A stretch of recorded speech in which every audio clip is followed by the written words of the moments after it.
عزیزان گرامی وقار، قربانی کے متعلق بہت ساری باتیں ہیں. اب احادیث کی روشنی میں تھوڑی سی باتیں عرض کر دوں. صحابہ اکرام رضوان اللہ تعالی علیہم اجمعین سرکار دو عالم صلی اللہ علیہ وسلم کی بارگاہ میں آئے اور پوچھا ما هذه الاضاحی یا رسول اللہ صلی اللہ علیہ وسلم، اے اللہ کے رسول یہ کیا ہے، یہ قربانیاں کیا ہیں؟ نبی کونین صلی اللہ تعالی علیہ وسلم نے فرمایا ہر جانور کے بدلے تمہیں نیکیاں ہیں. صحابہ نے پوچھا اگر ہم اون والا یعنی جو بھیڑ ہوتی ہیں بہت سارے بالوں والا بکرا اگر ہم ذبح کرتے ہیں تو کیا اس میں بھی ثواب ہے؟ اللہ کے نبی صلی اللہ علیہ وسلم نے فرمایا اس کے ہر بال کے بدلے ایک نیکی ہے. اس جانور کے جسم پر جتنے بال ہیں ہر بال کے بدلے تمہیں ایک نیکی ہے. خود اپنی صاحبزادی سیدہ کائنات فاطمہ الزہرا رضی اللہ تعالی عنہا کو حضور اکرم صلی اللہ علیہ وسلم فرماتے ہیں اے فاطمہ اٹھو اپنی قربانی کی جگہ پر آؤ.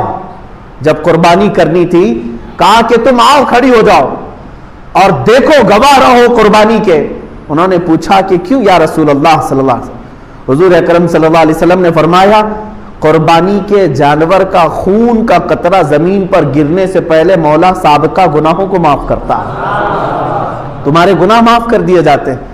تو حضرت فاطمہ نے یہ بھی پوچھا یا رسول اللہ صلی اللہ علیہ وسلم یہ صرف اہل بیت کے لیے ہے یا سارے مسلمانوں کے لیے؟ رسول کریم صلی اللہ علیہ وسلم نے فرمایا فاطمہ میرے گھر والوں کے لیے خاص ہے اور تمام مومنین کے لیے عام ہے، سب کے لیے ثواب ہے کہ تم اپنے جانور کو ذبح کر رہے ہو تو پھر اس کے خون کے قطرے زمین پر گرنے سے پہلے تمہارے سابقہ گناہ بخش دیے جاتے ہیں.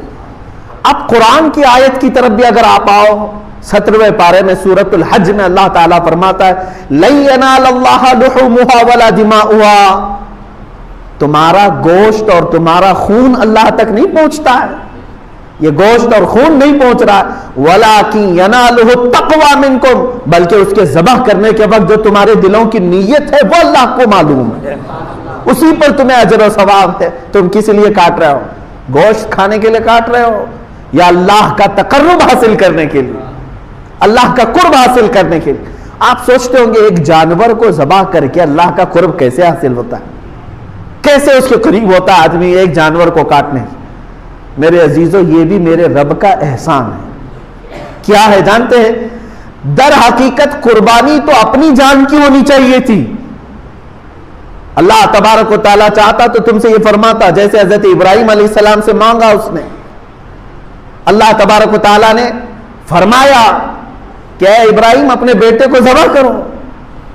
حکم تو یہ ہو سکتا تھا کہ اے امت مصطفیٰ کے مسلمانوں تم اتنے سال جیو ہو، 25 سال کی عمر ہو جائے تو آؤ اپنی گردن دے دو، 40 سال کی عمر ہو گئی ہے تو آؤ قربان گاہ میں اپنے آپ کو کٹوا دو. کہیں یہ حکم نہیں فرمایا، بلکہ حقیقی قربانی جو ہے وہ اپنی جان کی تھی. اللہ تبارک و تعالیٰ نے جیسے اپنے نبی کے لیے دمبا بھیجا جنت سے، وہ تو صرف ان کا امتحان تھا، اسماعیل علیہ السلام کو کاٹا تو نہیں گیا، ان کے بدلے میں بکرا کاٹا گیا. تو رب تبارک و تعالیٰ نے فرمایا اب امت مصطفیٰ کے لیے بھی بلکہ تمام مومنین کے لیے بھی یہی حکم ہوگا کہ تم کاٹو گے اپنی طرف سے کوئی بکرا یا جانور، لیکن مولا تعالیٰ کی طرف سے تمہاری خود کی قربانی سمجھی جائے گی، تم نے خود قربان کیا ہے. اور یہ تصور کب آتا ہے جانتے ہیں آپ؟ قربانی کا جو اصل مفہوم ہے ظاہر سی بات ہے اب کے زمانے میں یہ تھوڑا سا مشکل ہے. جیسے ہم حصوں والی قربانی لیتے ہیں، ہمارا بیل کہاں کٹا ہم کو پتہ ہی نہیں چلتا ہے. اصل جو قربانی ہوتی تھی وہ ہمارے اپنے پالے ہوئے جانوروں کی ہوتی، یا ذبح کرنے سے چند دن پہلے لائے جاتے تھے. اور اس کے آداب میں یہی ہے کہ اگر تم قربانی کا کوئی جانور لائے ہو تو اسے اچھا کھلاؤ پلاؤ اور اس کو سجا کر کے رکھو، اس سے محبت کرو. حتیٰ کہ بہت سارے ایسے بزرگ ہیں جنہوں نے یہ بھی فرمایا کہ اسے نہلاؤ دھلاؤ، تمام جانوروں سے اسے الگ کچھ نشانی ڈال کر کے رکھو. اور پہلے کے دور میں ہار پہنائے جاتے تھے ان جانوروں، ان کو الگ رکھا جاتا تھا اور سارے لوگ جانتے تھے کہ یہ قربانی کا جانور ہے. ہار پہنا کر کے انہیں الگ رکھا جاتا تھا. اسی سے قلادہ ہے، جیسے عرب میں بھی حج کے لیے جب صحابہ آتے تھے تو ہار پہنا کر کے جانوروں کو قربان گاہ لاتے تھے مینا میں. ان جانوروں کے ساتھ یہ سلوک کیوں کرایا گیا؟ انہیں صبح شام دوپہر ان کے کھانے پانی کو دیکھو، ان کے اوپر تم ہاتھ پھیراؤ۔ دو باتیں، ایک تو میرے آقا صلی اللہ علیہ وسلم فرماتے ہیں قیامت کے دن یہ جانور اپنے سینگ، اپنے کھر، اپنے گوشت، اپنی کھال کے ساتھ آئے گا، ان تمام چیزوں کے ساتھ آئے گا، اور رب تعالیٰ سے فرمائے گا اے مولا تیرا قرب حاصل کرنے کے لیے اس نے مجھے تیرے دربار میں ذبح کیا، اے کریم خدا اب اسے جہنم کی آگ سے تو حرام فرما دے۔ مولا اس جانور کی اس بات پر تم پر سے جہنم کی دوزخ کی آگ کو حرام فرما دیتا ہے۔ یہ بھی حدیث پاک میں ہے کہ یہ جانور تمہاری سفارش کے لیے آئے گا، پہلا یہ۔ دوسری بات یہ ہے کہ جب تم پالتے ہو، اسے پانی پلایا، اسے کھانا کھلایا، اسے سجایا، اسے ہار پہنایا، اور ظاہر سی بات ہے جب کسی سے محبت ہوتی ہے تو اس پر چھری چلانا معمولی بات نہیں ہے۔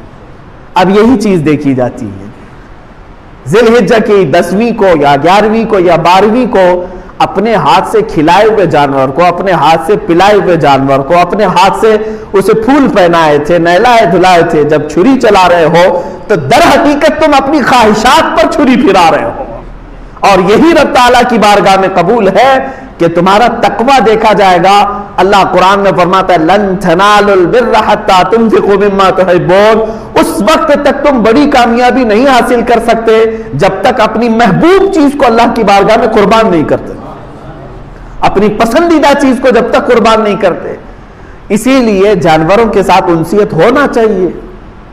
آج کے حالات میں یہ سب کے اوپر پابندی نہیں کہہ رہا ہوں، لاگو نہیں کر رہا ہوں، میں تو اس کی حکمتیں بتا رہا ہوں۔ جس کے لیے ممکن ہے وہ کرے، اور جس کے لیے ممکن نہیں ہے ظاہر سی بات ہے وہ دور دراز میں بھی قربانیاں کرتے ہیں، وہ جائز ہے۔ مثال کے طور پر یہاں بیٹھ کر کے اگر کوئی مکہ مکرمہ میں قربانی کا اپنے کسی وکیل کو بنایا ہے، وہاں اگر اس نے قربانی کیا تو تمہاری قربانی ہو جائے گی۔ آپ امریکہ میں کریں، انگلینڈ میں کریں، پوری دنیا کی کسی بھی میدان میں کریں، ان دنوں میں اگر قربانی کیا آپ کی جانب سے تو قربانی ہو جاتی ہے، لیکن جو حکمتیں ہیں وہ اپنے پالے ہوئے جانور کے ساتھ اس کی زیادہ ہے، کیونکہ اس وقت آپ کی خواہشات کو آپ ذبح کر رہے ہیں۔